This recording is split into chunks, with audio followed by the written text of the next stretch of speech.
Ceci est un livre audio autogénéré par Google. Famille S, sous aide contrainte. Paradoxe et processus d'humanisation. Copyright L'Harmattan, 2011. 5 à 7, rue de l'École Polytechnique, 75 005 Paris. http://www.librairieharmattan.com. diffusion.harmattan@wanadoo.fr. harmattan@wanadoo.fr. ISBN 978-2-296-56-478-7. EAN 9 782 296 564 787. François Gouraud. Famille S, sous aide contrainte. Paradoxe et processus d'humanisation. Préface de Bertrand Bergier. L'Harmattan. Préface. Bertrand Bergier 1. Il est des terrains plus ou moins difficiles d'accès, voire interdits aux chercheurs. L'auteur nous ouvre ici les portes du bureau du juge recevant Cédric, sa mère et l'éducatrice spécialisée. Entre deux audiences, il rencontre les protagonistes d'une mesure d'action éducative en milieu ouvert, recueille les attentes des uns et des autres, leurs doutes, leurs convictions, leurs craintes et leurs espoirs. Il s'agit de comprendre ce que les mots peuvent vouloir dire pour l'énonciateur, de dévoiler l'intériorisation par chaque acteur des conflits ou des contradictions produits par leur situation sociale. Le travail d'objectivation et d'analyse des propos, loin de constituer le dernier acte du chercheur, bascule à nouveau vers le sensible auprès de ceux qu'il met en sens. Il ne les tient pas à l'écart. Il revient vers eux pour leur faire part de sa mise en sens. L'interprétation de l'autre ne se fait pas sans l'autre. Il leur soumet ce qu'il a compris des tensions qui les traversent, des rationalités qui ne jouent pas à l'unisson. Il étudie pas à pas leurs expériences singulières, celles que Cédric a de l'école, des loisirs et de la mesure d'action éducative, celles que sa mère a de son rôle de parent, celles que l'éducatrice a de la suppléance familiale, de la protection de Cédric et du droit d'intrusion dans la sphère privée, celles encore que le juge a de la conduite de l'audience. L'expérience de se retrouver dans le bureau du magistrat est une expérience personnelle, subjective, mais en même temps elle est aussi une situation sociale, un épisode de la vie privée et publique. Dès les années 1960, Gurvitch Georges II dans la vocation actuelle de la sociologie a perçu l'écueil d'une microsociologie toute puissante, oubliant le primat ontologique de la société globale et revendiquant une indépendance. Lorsqu'il parle de microsociologie pour décrire un palier de la société globale, celui des formes de sociabilité, il entend que les formes microsociologiques qui définissent ce palier ne s'affranchissent pas du contexte de la société globale dont elles ne sont que l'un des aspects. Bien avant lui, Gabriel Tarde-III parlant de sociomorphisme, exhortait déjà le sociologue à voir en toute chose une société. Il y a place pour une microsociologie qui n'ignore pas les questions portant sur la construction sociale de la jeunesse, sur la reconnaissance des parents 4 dont les enfants sont l'objet d'une mesure d'action éducative, sur la quête du sens en éducation spécialisée 5, sur un groupe professionnel sous tension, celui des juges des enfants dont l'activité est exposée à de multiples transformations. Traitement en temps réel des affaires, accroissement de la productivité, soumission à des pressions contraires, un parquet qui échappe en partie à la tutelle du juge des enfants et prend une place de plus en plus importante dans la justice des mineurs, la départementalisation de l'action sociale et renforcement de la tutelle qu'exercent les conseils généraux sur les établissements privés et publics. Mais comme se plaisent à l'écrire Benoît Bastard et Christian Moine-Assis, le juge des enfants n'est pas un juge mineur. Clé de voûte de la justice des mineurs, le juge l'est paradoxalement encore, et peut-être encore plus quand on lui retire des pouvoirs ou certaines compétences. En effet, non seulement notre époque est encline à la judiciarisation dans tout espace où s'exercent des tensions et au risque d'émerger des conflits, mais en plus le caractère ardu et tragique de certaines situations familiales rend les décideurs désireux de s'entourer de garanties dans leurs décisions. Bastard, Moana 2008, 8.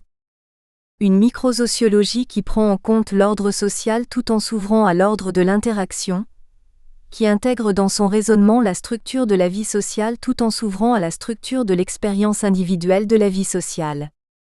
Dans un contexte culturel et intellectuel marqué par le moi, véritable capital à faire fructifier, et la référence à l'individualisme 7, le travail du sociologue consiste à ne pas se satisfaire du recours au caractère individualiste prêté à la société mais à questionner le jeu entre celle-ci et les appartenances sociales, à suivre l'évolution non seulement des relations entre eux et nous, mais aussi des relations d'individuation 8 entre moi et nous.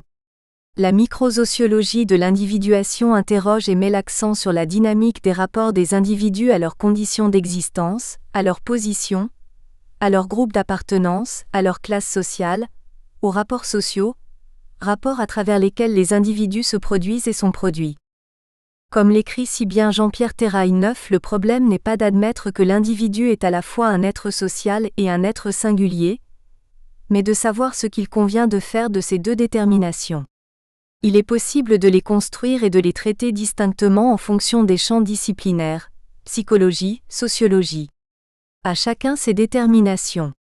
Il est également possible au sociologue d'interroger la subjectivité du point de vue de son articulation au social, de saisir au plan théorique et méthodologique une histoire qui est à la fois celle de l'espèce humaine et de ses traits distinctifs, la posture, marcher debout, la raison, celle d'une civilisation à une époque donnée, et de ses caractéristiques culturelles, celle d'une condition sociale et de ses codes et normes correspondants, celle enfin d'une subjectivité irréductiblement singulière.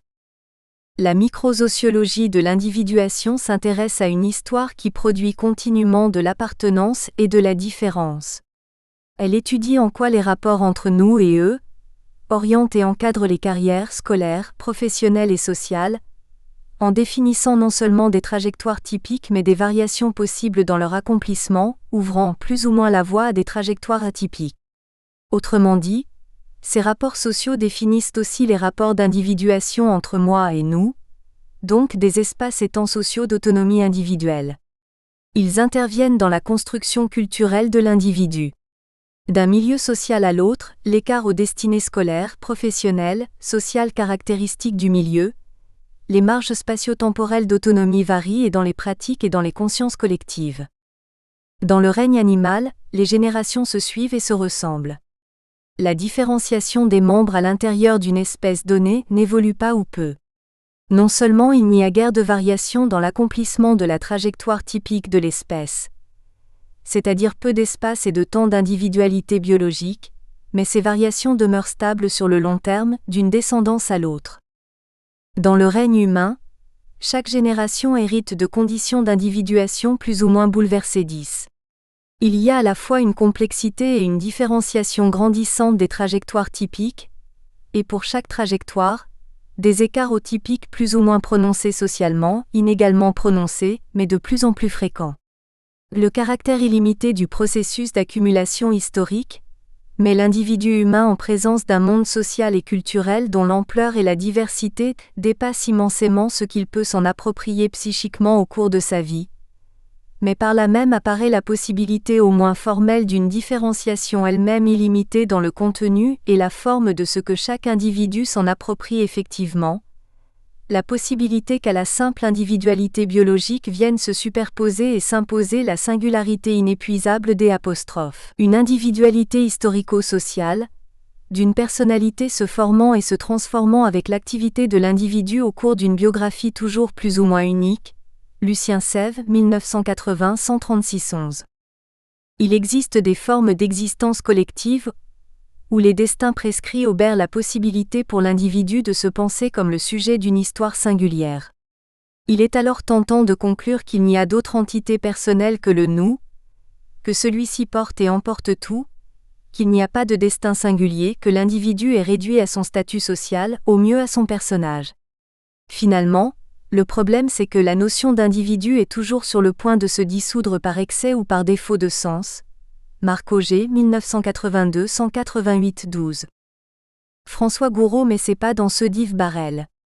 Il saisit les interlocuteurs de terrain comme producteurs, c'est-à-dire co-construisant au quotidien la réalité, et comme reproducteurs, c'est-à-dire agit par le fonctionnement et l'histoire du système dans lequel ils prennent place et s'accomplissent. Système institutionnel, système des déterminations, système implicite des règles culturelles qui contraignent subtilement les comportements. Lorsque Cédric retrace son histoire depuis la dernière audience, il évoque des anecdotes significatives qu'il garde en mémoire, qui organisent son expérience et la rendent publique. Il mentionne par exemple la difficulté à trouver sa place au lycée parmi des jeunes qui ne sont pas comme lui. La différence entre eux, les fils à papa et nous, je ne suis pas comme eux. La certitude que le juge ne peut pas le comprendre, que ça sert à rien de lui dire parce qu'il ne vit pas ce que lui, Cédric, vit. Ces moments et ces contextes, le lycée professionnel, le bureau du juge, ont aussi leur régularité et leur organisation. Il y a place pour une microsociologie faisant la sociologie de ces circonstances, analysant l'organisation sociale de ces rencontres. Comment faire valoir que cette expérience constitue un domaine de recherche sociologique? La manière dont Cédric appréhende, se représente, vit et surmonte les déconvenues et autres épreuves est indissociable de sa classe d'âge, de ses appartenances, de l'histoire sociale, des solidarités et complicités qu'il est susceptible de mobiliser en sa faveur. Le problème demeure de savoir comment penser cette non-dissociation. On retiendra une consigne proposée par Evering Goffman. Entre l'ordre structural et l'ordre de l'interaction, le rapport est un couplage flou. Autrement dit, certains éléments du système d'activité situé sont asservis au système des statuts et des rapports structuraux mais pas tous. Le destin n'est pas scellé. La pièce n'est pas jouée. L'entrée de Cédric dans le bureau du juge est à la fois configurée par des traits structuraux qui en spécifient les enjeux, et en même temps un espace-temps porteur d'inédit. Ce qui sauve le sujet de ces paradoxes, c'est qu'il imagine, c'est qu'il est faiseur de sens 13. Imaginaire et construction de sens autorisent des dépassements et des recompositions. Il n'y a pas d'événement traumatique ou salutaire en soi. Il n'y a d'événement traumatique ou salutaire que pour soi. C'est ce drame ou cette comédie que manquent les analyses en surplomb. Nous ne sommes pas là dans une simple localisation illustrative des logiques institutionnelles, ou des causalités structurales. Autrement dit, l'expérience des différents protagonistes s'organise selon un répertoire de situations qui ont leur vocabulaire, leur espace cognitif de contrainte, leurs espaces de négociation. Chaque situation est un système d'activité repérable dont la matière, verbale ou non verbale, est faite d'interactions au sens d'action réciproque. En l'occurrence, Cédric interagit avec sa mère, avec ses grands-parents, avec l'éducatrice, avec son patron de stage, avec ses pairs au lycée, avec le juge. Dans chacune de ces interactions, il s'engage dans un travail de figuration. Il s'affirme ou fait piètre figure. Il se discrédite, tourne en rond ou imagine, rebondit et surmonte la difficulté. Dans la mesure où l'épreuve est socialement cadrée, donc comporte une part normative, ce n'est pas l'individu en soi qui constitue l'unité de la recherche mais la situation. À côté des entités constitutives de la sociologie que sont le collectif, groupe, classe, population et l'individu, agent, acteur, auteur, la microsociologie de l'individuation construit un objet autre, la situation d'interaction où se lovent les paradoxes. L'auteur nous montre avec finesse comment Cédric, manifestant son besoin d'indépendance, désireux d'être reconnu apte à mener sa barque, tente de se soustraire au contrôle du juge et de la mesure. En même temps, Cédric veut obtenir du juge une aide pour sa mère qui n'est juridiquement possible que si le mineur est l'objet d'une mesure d'action éducative. L'attention du sociologue porte sur le vécu subjectif de Cédric et en même temps le déborde pour se demander ce qui fait qu'une épreuve singulière est une expérience anthropologique, une histoire susceptible d'être rejouée. À travers les situations d'interaction impliquant Cédric, sont énoncées les contradictions auxquelles sont confrontés les adolescents, les mineurs en situation d'aide sous contrainte. L'auteur nous fait partager la souffrance de la mère de Cédric qui veut donner de la liberté à son fils, tout en posant les conditions pour qu'il soit ce qu'elle désire, pour qu'il se soumette et fasse ce qu'elle dit. Sois libre en étant comme je veux que tu sois. À travers les situations d'interaction impliquant la mère de Cédric, est interrogée la requalification de tout parent qui est disqualifié socialement. Comment être parent avec nos potentialités et nos limites? Faire valoir des compétences en matière d'éducation tout en étant sous contrôle de la société civile? Le paradoxe n'interdit pas la créativité, le déplacement. On voit comment la mère prend pied sur l'autre rive, s'ouvre progressivement à la liberté d'agir d'un fils, celle de disposer de soi-même. À travers les situations d'interaction impliquant l'éducatrice, et questionner son rôle d'interface. Comment permettre à Cédric et à sa mère d'aller l'un vers l'autre si Cédric n'en éprouve pas le besoin? Comment à la fois donner une marge de manœuvre à Cédric, sans disqualifier la maman? Comment demander à celle-ci de changer tout en respectant sa résistance? Plus largement, comment le travailleur social articule-t-il une contrainte aidante et une aide contraignante? Comment penser l'interposition de l'éducateur spécialisé entre les parents et le mineur, dans le respect des droits et devoirs de chacun? Comment ici et maintenant se centrer sur l'un sans menacer la place faite à l'autre? À travers les situations d'interaction impliquant le juge, l'auteur débusque les tensions à gérer. Comment questionner et indiquer la direction? Comment prendre une décision tout en veillant à obtenir l'assentiment de chacun? Comment sommer les uns et les autres de s'exprimer librement pour prescrire? François Gouraud ne se contente pas de repérer les dilemmes, il nous permet de prendre conscience des différentes stratégies possibles, nous révèle la façon dont chacun se représente les déterminants de sa situation sociale et donne sens à son rôle social dans une situation d'interaction donnée. Un professeur à l'Université catholique de l'Ouest, professeur associé à l'Université de Sherbrooke, membre du laboratoire de recherche en éducation et formation. 2 G. Gurvitch, La vocation actuelle de la sociologie, Paris, PUF 1963. 3 Gétard, Les transformations du pouvoir, Paris, Alcan 1899. 4 R. Séché, Reconnaissance sociale et dignité des parents d'enfants placés en protection de l'enfance, thèse de doctorat en sciences de l'éducation, Université de Nantes 2009. 5 Pénègre, La quête du sens en éducation spécialisée, de l'observation à l'accompagnement, Paris, L'Harmattan 1999. 6 B. Bastard, c'est Moana, le juge des enfants n'est pas un juge mineur. Étude d'un groupe professionnel sous tension, mission de recherche droit et justice, Paris, Centre de sociologie des organisations, 2008, www.gip-recherche-justice.fr. 7. Cette notion s'est développée dans les doctrines éthico-politiques des XVIIe et XVIIIe siècles, affirmant une primauté de l'individu sur la collectivité. Celui-ci est considéré comme source irréductible de valeur, soit qu'on pense le bien collectif comme somme de biens individuels, ce qui n'interdit pas le sacrifice d'un individu au profit des autres, soit que l'individu ne puisse se voir soumis à une contrainte à laquelle d'une manière ou d'une autre il n'aurait pas consenti. Domine une représentation de l'individu souverain et autonome, donc une approche calculatrice, psychologique ou tout au moins microscopique des phénomènes sociaux, aussi macroscopiques soient-ils.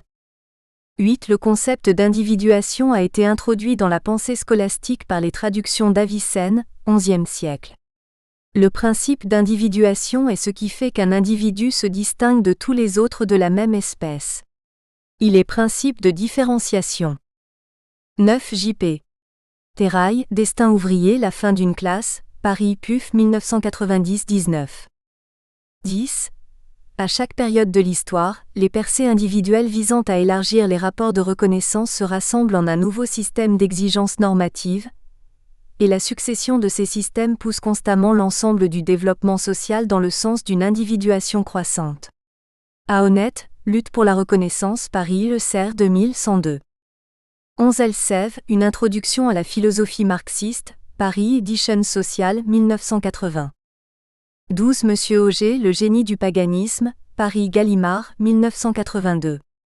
13 J. Barus Michel, Avatar du sens et déplacement des références, Revue internationale de psychosociologie, 1998, vol 4, numéro 9, 11.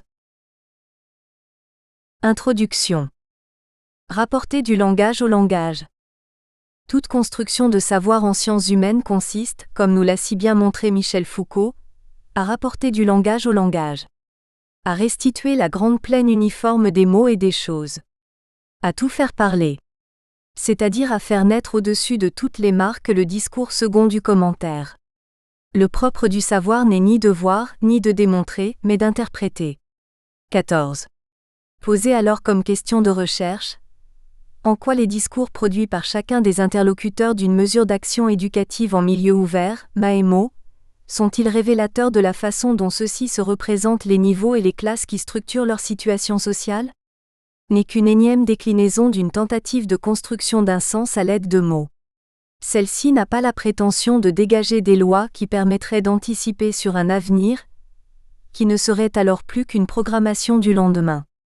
C'est donc dans cet entre-deux, entre outillage conceptuel référé à un effort d'objectivation et ouverture à autrui, garde-fou pour créer les conditions de l'exercice de sa liberté, que cet écrit va tenter d'exposer une interprétation des énoncés des 4 interlocuteurs d'une mesure d'action éducative en milieu ouvert, c'est-à-dire un adolescent de 17 ans que je nommerai Cédric, une mère, une éducatrice et un juge des enfants.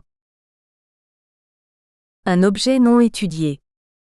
En 2006, l'annuaire statistique de la justice de 2008 dénombrait 143 455 mesures individuelles d'AMO, dont 64 108 mesures nouvelles. Cela représente une population non négligeable. Mais aucune recherche 15, dans le cadre d'une thèse en sciences de l'éducation, n'a, au moment de l'écriture de ces pages, pris appui sur l'enregistrement des discours des 4 interlocuteurs d'une mesure d'action éducative en milieu ouvert, lors des audiences, inaugurales et finales, et lors de l'entretien éducatif de mi-parcours. Pourtant, c'est lors de ces interventions socio-éducatives que des juges pour enfants et des éducateurs, en référence à l'article 375 et suivant du Code civil, créent les conditions de la surveillance, de la protection et de l'éducation des enfants en danger moral et physique. Bien sûr, de nombreux professionnels, éducateurs et juges des enfants, élaborent et pensent leur travail après coup, produisant ce savoir s'y prendre décrit par Jacques Brichot XVI, c'est-à-dire cette problémation 17 des situations vécues qui questionnent le sens de ce qui est retenu du moment vécu pour produire des hypothèses qui nourriront les prochaines interventions, sans toutefois pouvoir les anticiper. C'est une production de savoir pratique, située entre connaissance, savoir technique et expérience, qui peut s'inspirer des travaux sur la praxis, tels que Jacques Ardoineau 18 a su l'exposer. Dans le cadre de l'école de la magistrature, des travaux de recherche approchent certains aspects de ce qui se joue dans le bureau du juge des enfants. Depuis maintenant 10 ans, une association nationale de parents d'enfants placés, le Fil d'Ariane, a vu le jour. Elle se centre sur l'écoute de la souffrance des parents et leur apporte des conseils sur le plan juridique. Enfin, des revues donnent la parole à des jeunes faisant l'objet d'une mesure d'action éducative afin qu'ils puissent s'exprimer sur ce qu'ils vivent. La singularité du point de vue de cette étude ne résidera pas seulement dans l'accès à un matériel original, au sens fort du terme, mais aussi dans la perspective retenue pour traiter les données recueillies lors de l'enquête, en lien avec l'état des recherches déjà effectuées dans le champ de l'éducation familiale 19. Je ne traiterai pas de la façon dont un seul des interlocuteurs peut vivre ce type de mesure 20, ni de la façon dont l'un des intervenants pense sa place et son rôle 21. Je présente l'étude des discours de chacun des 4 interlocuteurs d'une mesure d'action éducative, et montrerai comment ceux-ci forment un système. Pédagogie de la restitution. J'ai négocié l'autorisation d'observer et d'enregistrer les discours produits par les 4 interlocuteurs d'une mesure d'action éducative en milieu ouvert, lors des audiences, inaugurales et finales, et lors de l'entretien socio-éducatif de mi-mesure. Pour ce faire, j'ai mené une enquête auprès d'une famille, d'une équipe éducative et de juges pour enfants. Prenant appui sur la méthodologie développée par Bertrand Bergier dans son livre Repères pour une restitution des résultats de la recherche en sciences sociales, j'ai clarifié les modalités de notre travail ensemble par l'explicitation par écrit de mes engagements vis-à-vis de chacun des interlocuteurs. J'ai aussi transcrit leur droit d'interrompre, à tout moment, leur participation au processus de construction des données. J'ai procédé à une restitution de l'analyse que j'ai construite. L'observation s'est déroulée sur plus d'1 an. Chacun des 3 moments sélectionnés a fait l'objet, avec chacun des interlocuteurs, de 2 types d'entretiens enregistrés, l'un dit d'approfondissement et l'autre de restitution. L'entretien d'approfondissement avait pour objectif d'écouter ce que chaque interlocuteur souhaitait dire, après coup, sur le moment vécu. L'entretien de restitution avait pour but de recueillir l'écho produit par la mise en mots, pour chaque interlocuteur, de l'analyse produite par la démarche de recherche. Je m'inscris donc dans une démarche de recherche de type microsociologique. Celle-ci porte attention à la fois au discours de chacun des interlocuteurs et au système social que ceux-ci co-construisent. L'objectif est de me situer délibérément dans une démarche de type compréhensive. Il ne s'agira donc pas d'expliquer, c'est-à-dire de sortir du pli des mots des lois permettant d'anticiper des situations à venir, mais de comprendre, c'est-à-dire de prendre ensemble des vocables à l'aide d'appuis conceptuels, pour produire une interprétation des discours émis par chacun des 4 interlocuteurs, en fonction de la place sociale qu'il occupe dans un système social. Le type de situation observée est retenu comme révélateur, au sens photographique du terme, de la structure de base d'une mesure d'assistance éducative en milieu ouvert sans pour autant prétendre rendre compte de la multiplicité des combinaisons qui peuvent être mises en jeu par la façon singulière dont chacun des interlocuteurs assumerait sa place. Il peut cependant être considéré comme prototypique dans la mesure où le jeune, que je nomme Cédric dans cet écrit, a fait l'objet d'une mesure qui conjugue 2 des grands motifs de ce type de mesure judiciaire: l'éducation de la jeunesse ayant posé des actes délinquants et la protection des mineurs des conditions d'éducation familiale. Ainsi, cette démarche de recherche met en observation des lieux où est en jeu la question sociale des conditions à créer pour éduquer un jeune qui peut être en danger du fait des conditions d'éducation familiale et du fait des actes sociaux qu'il pose. Pour montrer l'inférence qui peut être établie entre les discours produits et la situation sociale occupée par chacun des interlocuteurs d'une mesure d'action éducative, j'ai pris appui sur 3 apports conceptuels, ceux-ci définissant la posture épistémologique retenue pour produire la construction de sens que je vous propose. Posture épistémologique.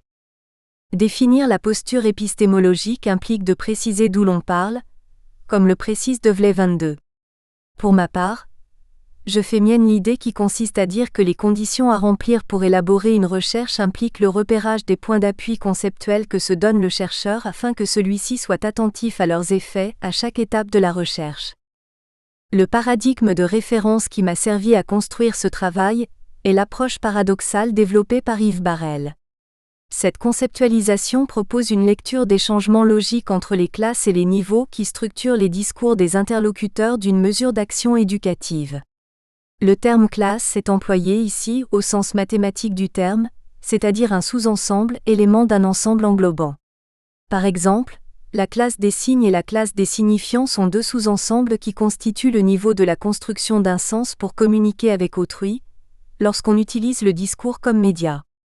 Le mot niveau correspond à un ensemble qui est à la fois autonome et en interaction avec d'autres ensembles ou niveaux. Ainsi, dans le type de situation étudiée, le niveau de la communication peut être en interaction avec le niveau de la conception du procès d'éducation.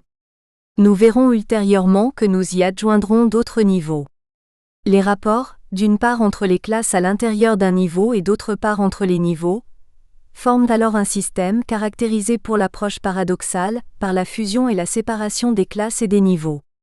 Cette fusion-séparation des niveaux qui se superposent et s'enchevêtrent fonde le caractère paradoxal d'un système social pour Yves Barrel, celui d'une mesure d'action éducative en milieu ouvert, dans le cadre de notre étude. Ce type d'approche, comme le précise Cantor Root-Cohn, rend visibles les transmutations continuellement à l'œuvre dans nos perceptions les plus ordinaires, dès qu'il est question de contradictions et de contrastes complexes. Tout en permettant de lire l'invisible caché derrière le visible, elle permet surtout de percevoir que ce qui est visibilisé dans une situation et selon une perspective, ne peut pas ne pas invisibiliser autre chose. L'un n'existerait pas sans l'autre. Comme l'exprime Yves Barrel 23 en référence au rapport en physique quantique, entre le champ et la particule, la redondance ne se trouve pas dans le solde net de leurs ressemblances et différences, mais dans la propriété qu'ils partagent de se transformer l'un dans l'autre. Il est question de mouvement et de passage, de processus autant que d'état, un processus de visualisation produisant de l'invisible et vice-versa. 24. Ainsi, cette approche offre la possibilité de visibiliser les mouvements d'actualisation et de potentialisation produits par les classes et les niveaux mis en jeu dans et par les discours de chacun des 4 interlocuteurs d'une mesure d'action éducative en milieu ouvert. Nous expliquerons cela dans notre deuxième partie pour chacun des acteurs. Si Yves Barrel s'est intéressé au rapport entre le paradoxe et le système, et tout particulièrement aux stratégies doubles que les acteurs sociaux mettent en œuvre pour gérer les contradictions qui structurent leur situation sociale, il n'a pas pour autant légué une méthodologie pour analyser les discours des acteurs et en déduire le type de stratégie dont les propos sont révélateurs. Nous avons donc pris appui sur l'analyse d'Alrirdas Julien Grémas 25, pour déconstruire les discours des interlocuteurs d'une mesure d'action éducative en milieu ouvert. L'objectif est de dégager des indices qui permettraient de déduire le type de stratégie langagière qui structure les discours des interlocuteurs de terrain. Cette analyse a sa logique propre qui sera présentée ultérieurement. L'analyse sémiotique utilise la même technique qu'une analyse de contenu par catégorie, dont les cases sont préalablement définies. J'ai été confronté à des difficultés de classement, comme dans toute analyse de contenu, et j'ai utilisé les éléments de l'unité de sens supérieur pour, parfois, classer un mot ou un groupe de mots dans une case plutôt que dans une autre. J'ai aussi été confronté à des mots qui pouvaient être classés dans plusieurs cases à la fois. Ces hésitations ont parfois été riches d'enseignements, car ces expressions, par leur interprétation polysémique, montraient aussi leur fonction de conjonction, de flou pour préserver une certaine indifférenciation ou illustrer une certaine ambivalence. Ce qui pouvait donc être une difficulté par rapport à l'analyse sémiotique s'est révélé être, parfois, une indication précieuse pour définir le type de stratégie mise en œuvre. Utiliser cet outil m'a aussi permis d'analyser, partiellement, ce qui, dans le discours, est adressé à l'autre pour lui exposer son point de vue. L'une des limites de cette analyse est de ne pas suivre l'évolution du sens construit au regard des interactions, comme y sont attentives les approches pragmatiques. En revanche, le point de vue retenu permet d'une part d'observer comment le discours produit intègre plus ou moins l'autre pour l'influencer et affirmer son point de vue. D'autre part, et cela est l'une des découvertes de la mise en œuvre de cette méthodologie, comment la structure de sens dégagée a été très souvent validée par les interlocuteurs de terrain a posteriori lors des entretiens d'approfondissement ou de restitution. Si l'analyse interlocutoire permet de regarder la façon dont le locuteur négocie la construction du sens avec l'autre dans une situation sociale, la méthode s'inspirant de l'analyse sémiotique m'a permis de me rendre compte que cette façon de faire facilite la mise au jour de ce qui a une certaine permanence, au-delà de la négociation due à la situation sociale. Ce fut en particulier vérifié pour les interlocuteurs qui, en position sociale de dominer, résistaient à l'action sur eux des autres interlocuteurs. Ainsi, l'analyse sémiotique m'a semblé à l'usage, avoir un certain degré de pertinence pour dégager les stratégies mises en œuvre par chacun des interlocuteurs d'une mesure d'action éducative pour gérer les contradictions qui structurent leur situation sociale. La particularité de ce sujet m'a inévitablement amené à un questionnement d'ordre éthique, à savoir: au nom de quoi puis-je me permettre de mettre en observation un type de situation sociale où s'expose la souffrance de personnes? Au nom de quoi dois-je m'interdire ou m'autoriser telle parole, tel acte? Ce questionnement m'a habité à chaque étape de la recherche, m'invitant à gérer à chaque fois la tension entre la conception du respect d'autrui à laquelle je me réfère et l'objectif de rendre visible et lisible un type de pratique sociale, instituée dans un champ politique, pour en proposer une compréhension. Ainsi, l'originalité de cette contribution est de présenter une interprétation des discours de chacun des interlocuteurs d'une mesure d'assistance éducative en milieu ouvert à l'aide de l'approche paradoxale proposée par Yves Barrel et de l'analyse sémiotique développée par Alrirdas Julien Grémas, ces deux références étant mises en tension par une réflexion sur le sens de mon implication de chercheur dans ma relation aux interlocuteurs de terrain à l'aide de l'éthique de la finitude. Itinéraire. L'intention qui guide cet écrit est d'abord de produire de la façon la plus rigoureuse possible un type de compréhension, provisoire par essence, compte tenu de la complexité de l'être humain. Il appartiendra donc au lecteur de se saisir ou non de celle-ci pour penser les questions en lien avec l'éducation familiale sous aide contrainte qui, de fait, mettent en tension à la fois un rapport entre des faits et un ou des savoirs, mais aussi un rapport entre la production de savoir et un système de valeurs 26. La première partie présente ce sur quoi s'appuie l'interprétation proposée. Elle expose la méthode utilisée et explicite les choix effectués pour construire une lecture des discours des 4 interlocuteurs d'une mesure d'action éducative en milieu ouvert, lors des audiences inaugurales et finales et lors de l'entretien de mi-parcours. Puis, dans la deuxième partie, j'expose l'interprétation des discours de chacun des 4 interlocuteurs d'une mesure d'action éducative. L'ensemble des discours produits lors des audiences et de l'entretien éducatif a été analysé. Les uns et les autres sont présentés par thème et mis en perspective compte tenu de la modélisation heuristique construite. Enfin, dans la troisième partie, je romps avec la posture de chercheur pour m'interroger sur les implications possibles des résultats de ce travail d'analyse sur la rencontre avec autrui, lors de l'intervention socio-éducative afin de créer des rapports sociaux qui construisent les conditions, non seulement d'une normalisation mais aussi d'une émancipation pour chacun des interlocuteurs. Je vous propose donc une interprétation construite des discours des 4 types d'interlocuteurs d'une mesure d'action éducative en milieu ouvert, afin d'offrir à votre regard critique cette lecture spécifique d'une facette de faits sociaux complexes ou centriques pour chaque personne, l'exercice d'une fonction sociale et sa quête de sens. 14 Monsieur Foucault, Les mots et les choses, une archéologie des sciences humaines, Gallimard, 1966-55. 15. Il n'existe quasiment aucun ouvrage décrivant précisément les pratiques concrètes en jeu dans une action éducative en milieu ouvert, tel que pourtant il s'en poursuit aujourd'hui plusieurs centaines de milliers. P. Durning, Education familiale, acteurs, processus et enjeux, Paris, L'Harmattan 2006 203. 16 Gibrichot, L'éducation spécialisée en question S, Paris, RS 2001 76 à 84. 17 Par problémation.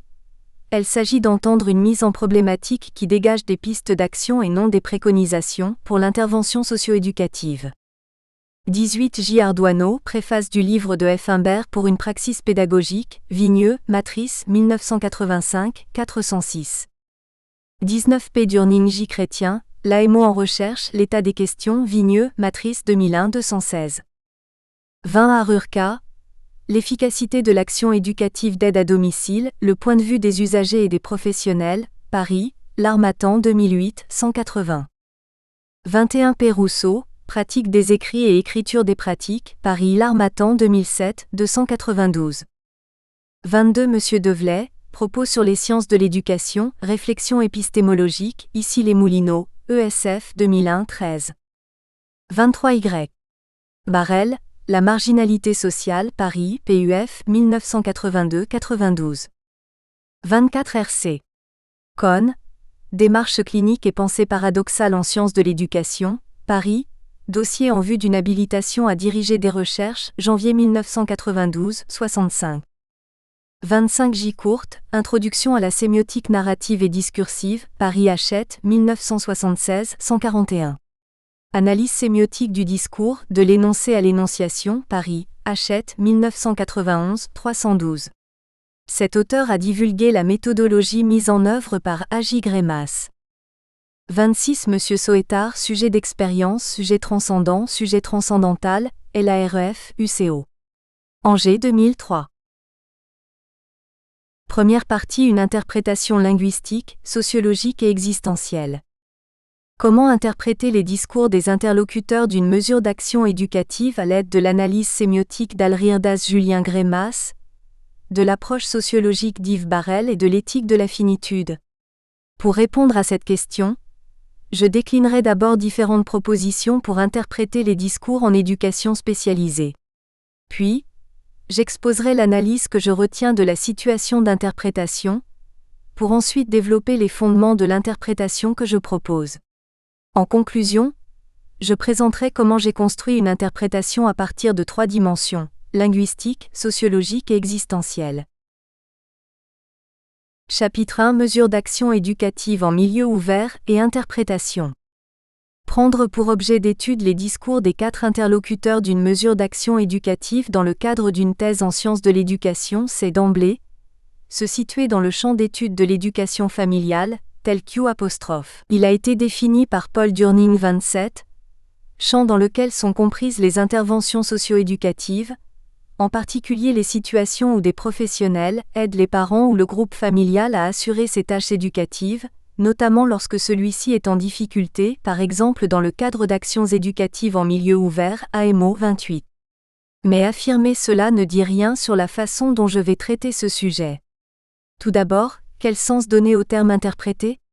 Qu'est-ce qui spécifie une mesure d'action éducative en milieu ouvert? En quoi l'histoire de l'éducation spécialisée peut-elle nous apporter des éléments pour comprendre les contradictions qui structurent l'objet étudié? Quelles sont les différentes figures de l'interprétation des discours qui peuvent être construites? Qu'est-ce qui spécifie chacune d'elles? Autant de questions que je vais explorer. Contexte. Afin de préciser le contexte dans lequel s'inscrit cette étude, je vais définir ce que j'entends par interprétation, par mesure d'action éducative en milieu ouvert et enfin par éducation spécialisée. Interprétation. Tout d'abord, qu'est-ce que met en jeu l'acte d'interpréter? S'agit-il seulement de l'application de règles et de procédures en référence à une logique prédéterminée, comme un logiciel peut le faire, ou s'agit-il aussi d'une construction de sens, à un moment donné, dans un contexte singulier, incluant une dimension subjective et existentielle, au regard d'un capital linguistique à la fois commun et singulier? S'agit-il d'avoir accès à la connaissance de 2, 3, voire 4 langues ou plus et d'être le traducteur pour une personne, de ce qu'elle ne peut comprendre ou s'agit-il aussi, comme le fait un musicien, de donner une expression de l'œuvre d'un auteur colorée par le degré de maîtrise de l'instrument et par le ressenti émotionnel de l'interprète? Ce questionnement pointe la polysémie de ce terme et de ses emplois ainsi que la nécessité de clarifier son usage dans ce travail, afin de préciser les contours flous d'une activité, partagée aussi bien par tout un chacun dans la vie quotidienne que par des chercheurs qui s'outillent pour tendre vers une objectivation de leur production de savoir. Étymologiquement, le terme interpréter vient du latin interpreter, ce qui signifie expliquer, traduire. 2 acceptions sont ainsi révélées et si on ouvre le petit Robert, on en découvre 2 autres. Pour résumer, interpréter c'est d'abord expliquer, rendre clair ce qui est obscur dans un texte par exemple, puis c'est traduire oralement en tant qu'interprète, c'est ensuite transférer un sens à quelque chose, tirer une signification, et c'est enfin jouer d'une manière personnelle, interpréter un rôle.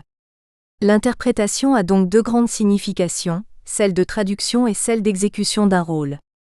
Pour la première acception, il s'agit de traduire de l'étranger dans une langue familière pour les auditeurs, c'est-à-dire de faire passer de l'obscurité à la lumière le sens d'un énoncé, d'arrêter un sens parmi les multiples sens possibles, de réduire l'équivoque en univoque. Pour la deuxième acception, il s'agit de transmettre le contenu d'un texte ou d'une œuvre, musicale par exemple, sans modification, comme peut le faire un musicien qui s'en tient à ce qui est écrit sur la partition pour exécuter une composition. Ces 2 sens renvoient à 2 modalités et 2 postures différentes. D'une part à une procédure qui se doit d'être explicitée par rapport à son but et qui pose la question de l'implication du traducteur, c'est la fonction de dévoilement d'un sens construit développée par Michel Foucault 29, et d'autre part un accueil du sens qui place l'interprète en extériorité et dont la fonction est la restauration du sens énoncé par le locuteur. Je tenterai de dissocier et d'articuler ces 2 définitions antagonistes dans mon travail, car je les considère comme 2 pôles d'une même activité. Je vais donc au cours de cet écrit montrer comment, à chaque étape du processus de construction d'un savoir, je ferai en sorte que le choix d'un des 2 termes, à un moment donné, n'annule pas pour autant l'expression de l'autre terme. Me positionnant ainsi, je m'inscris dans une démarche paradoxale, qui implique d'accepter l'irréductible contradiction des 2 termes et leur non-dépassement, au moins dans l'horizon envisagé. C'est le chemin que nous invite à prendre Yves Barrel, non pas pour dépasser le paradoxe construit par la situation d'interprétation, mais pour le maîtriser, c'est-à-dire pouvoir ne pas trop en souffrir et surtout, s'ouvrir à une intelligibilité de la situation qui n'occulte pas le jeu entre les termes contradictoires.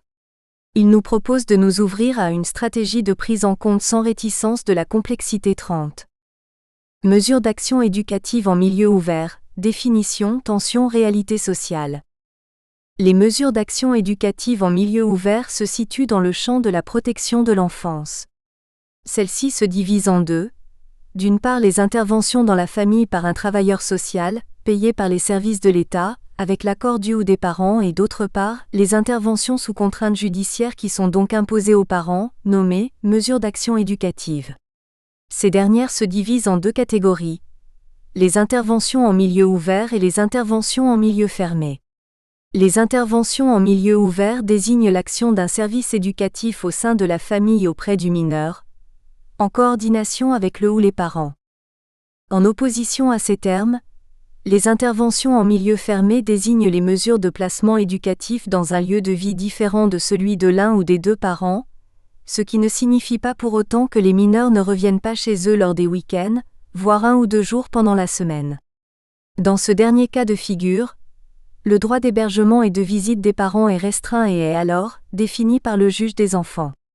Enfin, les deux grands motifs que peut invoquer un juge des enfants pour prendre une décision d'imposer une mesure d'action éducative, soit en milieu ouvert, soit en milieu fermé, motifs qui ne sont pas exclusifs l'un de l'autre, sont, d'une part une transgression jugée grave de la loi juridique par le mineur et ou des conditions d'éducation familiale qui mettent en danger la santé physique et ou morale du mineur. Ainsi, ce qui caractérise la partie du champ dans lequel est incluse la situation objet de ce travail de recherche, c'est l'intervention socio-éducative, sous aide contrainte d'un travailleur social spécialisé, dans le cadre de la famille.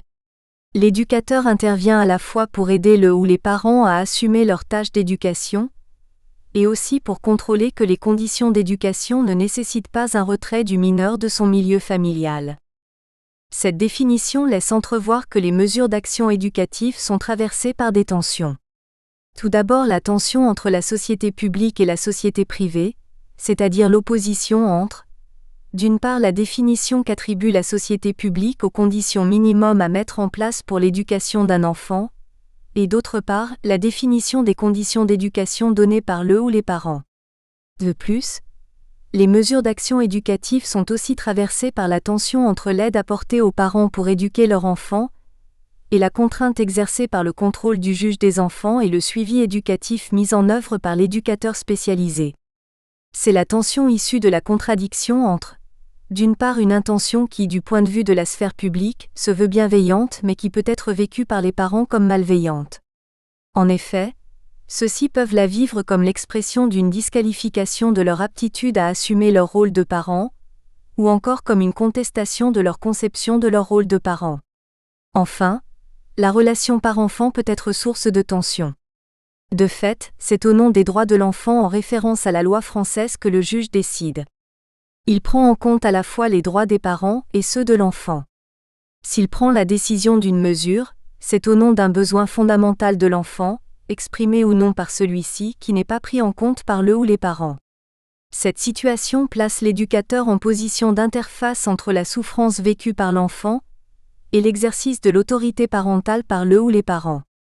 Les oppositions entre la société publique et la société civile, l'aide et la contrainte d'une mesure d'action éducative, les droits des parents et ceux des enfants sont source de tensions qui traversent les mesures d'action éducative en milieu ouvert et fermé. Aussi, il me semble pertinent de les retenir comme des éléments à prendre en compte pour élaborer une analyse des discours des 4 interlocuteurs d'une mesure d'action éducative en milieu ouvert. La particularité des mesures d'action éducative en milieu ouvert consiste à faire le pari qu'il est possible, par une intervention socio-éducative pour le mineur au sein de la famille, de créer les conditions pour favoriser des modalités d'exercice de la fonction éducative du ou des parents qui garantissent les droits des mineurs à une protection, une surveillance et à une éducation. C'est parier sur les potentialités du ou des parents à trouver de nouvelles façons d'assumer leur rôle, grâce au soutien et contrôle temporaire d'un travailleur social au sein de la famille. C'est éduquer avec les parents 31. Les mesures d'action éducative en milieu dit fermé, en opposition à l'intervention au sein de la famille, parient aussi sur la potentialité des parents à pouvoir assumer différemment leurs fonctions éducatives de parents, mais les conditions matérielles, psychologiques, affectives de la situation imposent temporairement une mise à distance, avec toujours comme objectif tout faire pour que dans les meilleurs délais, le mineur puisse retourner chez ses ou l'un de ses parents. Quelle réalité sociale représentent les mesures d'action éducative en milieu ouvert ? Voici quelques chiffres extraits de l'annuaire statistique de la justice, pour situer quantitativement la réalité sociale des mesures d'action éducative en milieu ouvert et en milieu fermé, dites aussi mesures de placement. Ce tableau quantifie les mesures d'action éducative en milieu ouvert et les mesures d'action éducative de placement. On constate que les mesures en milieu ouvert représentent une activité importante. Ainsi, ce travail de recherche se situe en lien avec une activité sociale quantitativement non négligeable.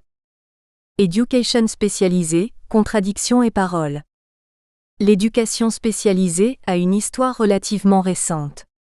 Je prends donc appui sur l'ouvrage de Michel Chauvière 32, historien et sociologue, pour faire émerger quelques-unes des contradictions qui structurent ce champ.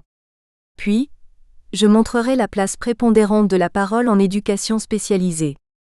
Pour les universitaires historiens, la rééducation a une origine très lointaine. On s'accorde cependant à faire remonter ses origines à la création des colonies agricoles au XIXe siècle, entre 1830 et 1880. Puis, les lois Jules Ferry, en rendant obligatoire l'enseignement, enclenchent un processus de catégorisation des personnes en situation de handicap. La loi du 15 avril 1909 les définit comme arriérés scolaires. Ensuite, la fermeture des colonies agricoles provoque le regroupement des jeunes les plus difficiles dans des pénitenciers pour enfants. Les conditions de vie de ces bagnes pour enfants sont dénoncées en 1933 par le journaliste Alexis Danan. Il valorise, de plus, les positions des pionniers de la rééducation que sont le juge pour enfants Henri Rollet, le psychologue Henri Wallon et quelques médecins. Pendant la guerre 1939 à 45, la délinquance triple et l'éducation spécialisée s'institutionnalisent. Dans son ouvrage « Enfance inadaptée, l'héritage de Vichy », Michel Chauvière analyse la période avant, pendant la guerre et après la libération, période durant laquelle l'organisation de l'enfance inadaptée s'est structurée.